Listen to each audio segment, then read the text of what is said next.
Basta, I feel loved and I feel blessed. Umani ng matinding reaksyon mula sa fans ang naging pahayag ni Jillian Ward matapos niyang sabihin na, "I feel loved and I feel blessed."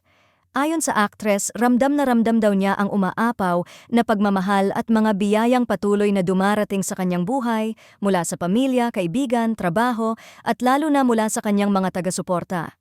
Dahil dito, agad namang nag-isip ang fans kung sino-sino nga ba ang tinutukoy ni Jillian sa mga taong nagbibigay sa kanya ng ganitong klaseng pagmamahal.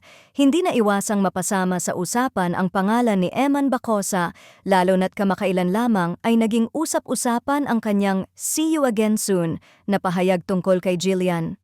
Para sa marami, tila may koneksyon ang timing ng mga salitang binitawan ng dalawa. Maraming fans ang napareact at nagtatanong, kasama na nga ba si Eman sa mga taong nagpaparamdam kay Jillian ng love and blessings?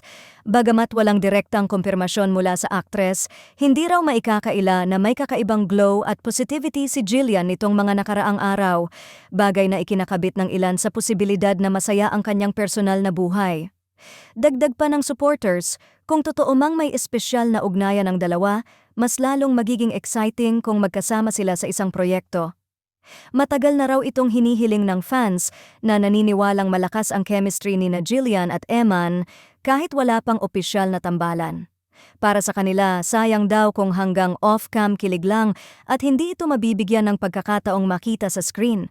May ilan ding nagsasabing hindi man tungkol kay Eman ang pahayag ni Jillian, malinaw pa rin na nasa magandang phase siya ng kanyang buhay, punong-puno ng pasasalamat at positibong enerhiya.